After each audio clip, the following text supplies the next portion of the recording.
After weeks of designing, testing, and hardening cleanup pipelines, I realized something uncomfortable. Most of the time, I shouldn't have been building them at all. Every pipeline you build adds operational overhead. It adds failure modes, monitoring, long-term ownership.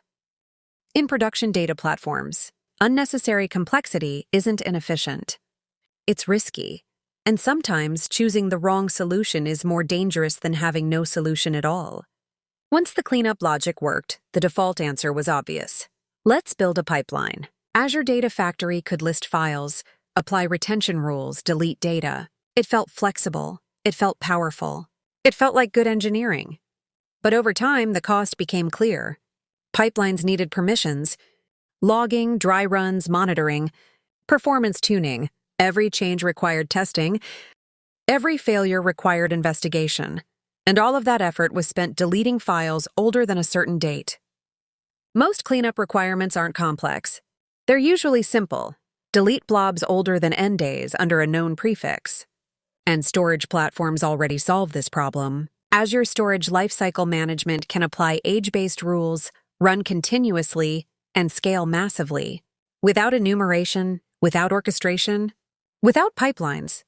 Using ADF for this is like writing an application to do what the storage engine already does natively.